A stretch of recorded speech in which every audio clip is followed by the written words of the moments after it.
ਵਾਹਿਗੁਰੂ ਜੀ ਕਾ ਖਾਲਸਾ ਵਾਹਿਗुरु जी की फतेह। सत श्रीकाल, नमो बुधाय, जय मूल्यवान साथियों, अस्सलाम वालेकुम साथियों। वाइस ऑफ मानवता न्यूज़ चैनल पर आप सभी का स्वागत है। मैं मेघराज सिंह अमेरिका। साथियों, आप सभी जानते हैं उठाते गरीबों की आवाज़, मजलूमों की आवाज़, जिनकी कोई आवाज़ नहीं उठाता उसकी वाइस ऑफ मानवता उठाता है। साथियों, सत्य धर्म प्रोग्राम है हमारा और इसमें हमने 2-3 पार्ट मिक्स कर दिए हैं, तो हम सभी से माफ़ी भी चाहते हैं। हमने 2-3 शनिवार तो 2-3 प्रोग्राम में नहीं आ पाए, इसके लिए अब सभी से क्षमा चाहते हैं, क्योंकि मेरी जो सज्जी आँख है ये थोड़ा ठीक काम नहीं कर रही, दुखनी आ गई थी। आज थोड़ा सा आराम है, इस करके आप सभी के सामने रूबरू हैं। तो माफ़ी भी चाहते हैं आप सभी से। और आज का प्रोग्राम फिर हम स्टार्ट करते हैं दोबारा से, जिसका नाम है सत्य ही धर्म। और सत्य ही धर्म में हम करते हैं सच से भरपूर बातें और नए टॉपिक लेकर आते हैं। तो आज का हमारा टॉपिक रहेगा जो भारत में जो चल रहे हैं, जिसको जात पात बोलते हैं, कि जात पात की अनदेखी गुलामी से इंसान कैसे बाहर निकले। यानी कि जात पात की अनदेखी गुलामी से इंसान कैसे बाहर निकले, इसको हमने कविता के रूप में लिखा है। तो इसमें हम बताना चाहते हैं आप सभी को, क्योंकि जात पात से तकरीबन पूरा भारत ही पीड़ित है। और पूरा भारत नहीं, ये ऐसा नहीं है कि केवल जो अपने आप को नीच जात के मानते हैं वह पीड़ित हैं, जो अपने आप को ऊंची जात के मानते हैं वो भी इससे पीड़ित हैं। इस करके हमने इसको कहा है कि जात पात की अनदेखी गुलामी से इंसान बाहर कैसे निकले। तो अनदेखी हमने इस करके बोल रहे हैं क्योंकि बहुत सारे लोगों को पता ही नहीं है कि क्या इसका मतलब क्या है। तो हमने इसके ऊपर लिखा है कि जो जात पात से बाहर निकलने के लिए एक कविता के रूप में एक खास विश्लेषण, हम इसके ऊपर एक खास विश्लेषण किया है।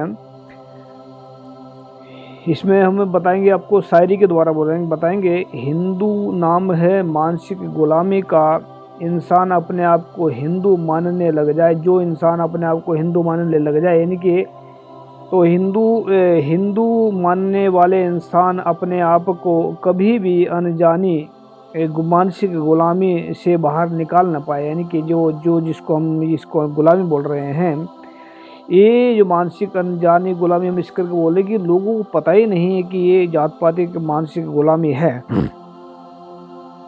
फिर अनजाने में जो बच्चा हिंदू के घर में पैदा हो जाए, बचपन से ही वह बच्चा मानसिक गुलाम बन जाए। यानी कि हिंदू हमने इस करके कि आगे हम सिखों को बोल सकते हैं और किसी को बोलेंगे, लेकिन जात पात जो है ना वो हिंदुओं में ज़्यादा पाई जाती है। इसी करके हमने अब सीधी बात कर रहे हैं।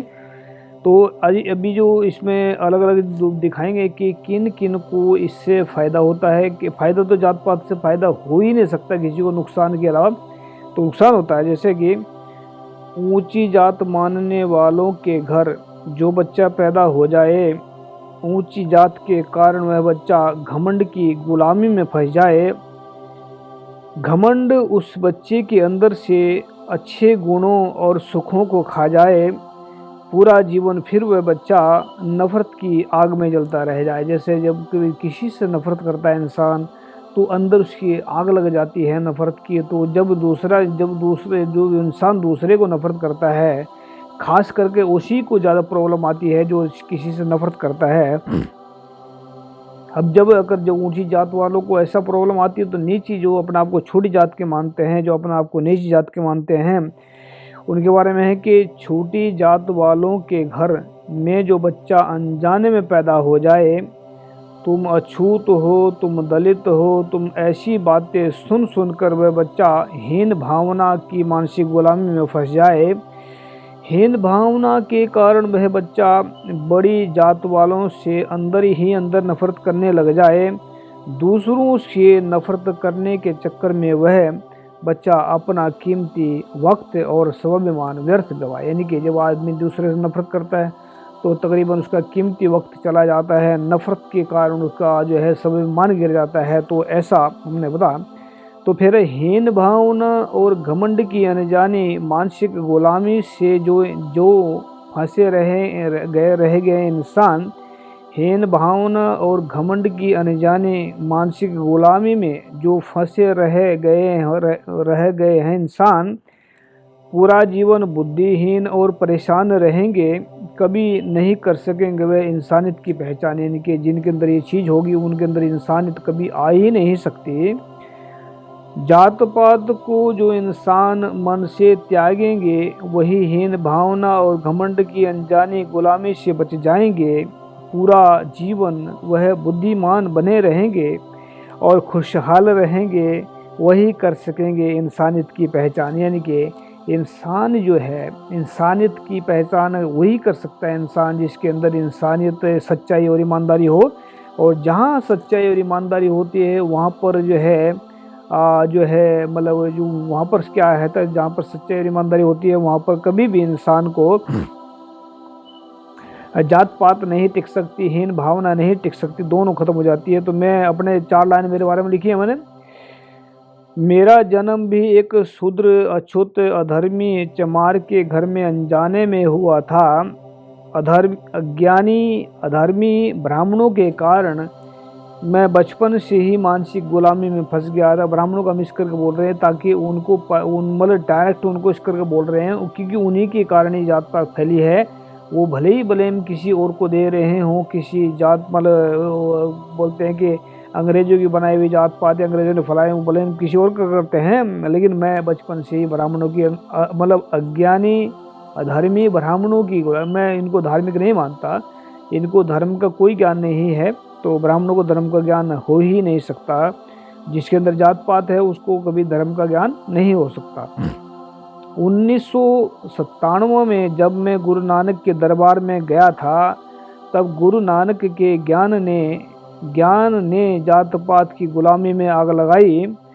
गुरु नानक जी के सच्चे ज्ञान से जात पात को मिटाकर, गुरु नानक के सच्चे ज्ञान ने जात पात को मिटाकर मेरी जिंदगी को प्रकाशमान बनाई। यानी कि गुरु नानक के ज्ञान ने, जो गुरु नानक का जो सच्चा ज्ञान है, गुरबाणी जिसको बोलते हैं, उन्होंने मेरे जो अंदर से जात पात को ख़त्म करके तो उसमें फिर ज्ञान की ज्योत जलाई या प्रकाशमान बनाई। तो लास्ट में 4 शायरी हैं इसमें।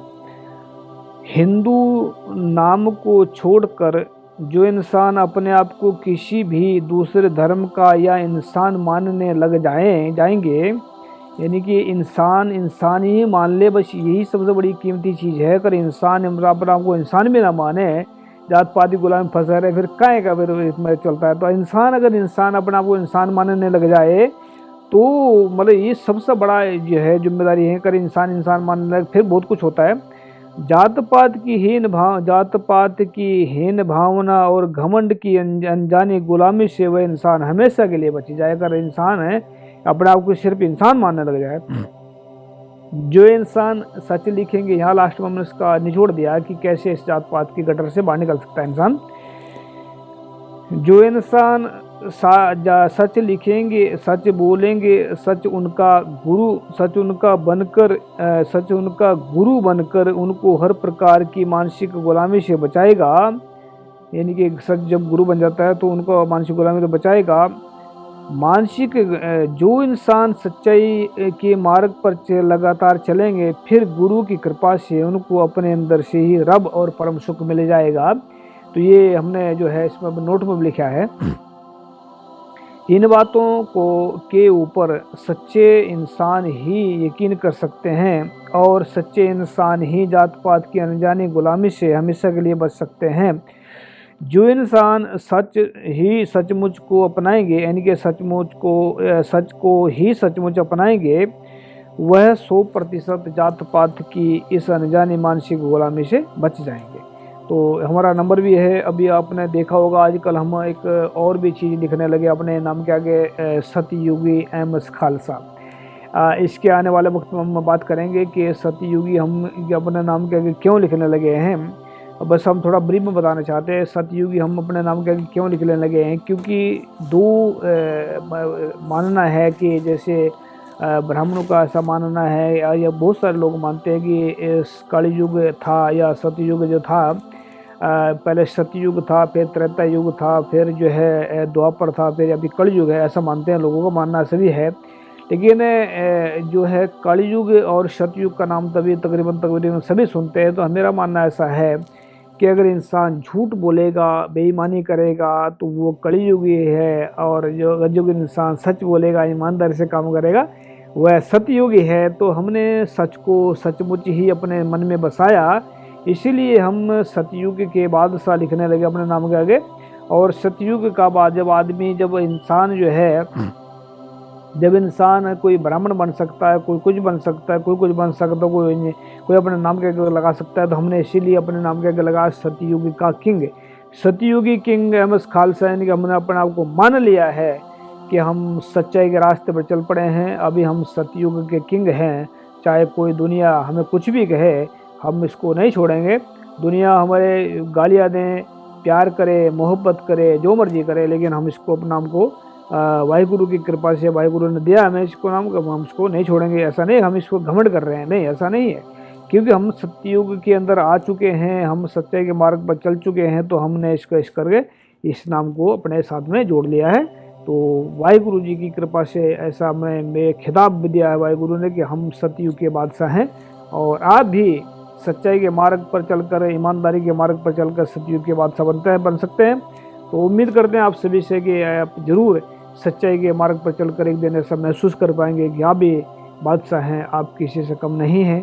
तो याद रखिए, वॉइस ऑफ मानवता उठाएगा सबकी आवाज़, मजलूमों की, गरीबों की, जिनकी कोई आवाज़ नहीं उठा, उसकी वॉइस ऑफ मानवता उठा रहा है। तो याद रखिए, हमारी आँख दुखनी आ रही थी, दुख तो रही आज भी है, लेकिन इतना नहीं प्रॉब्लम डाल रही है। लेकिन पहले काफ़ी दिन से 2-3 हफ्ते से हमने प्रॉब्लम नहीं किया, उसके लिए हम सभी से माफ़ी चाहते हैं।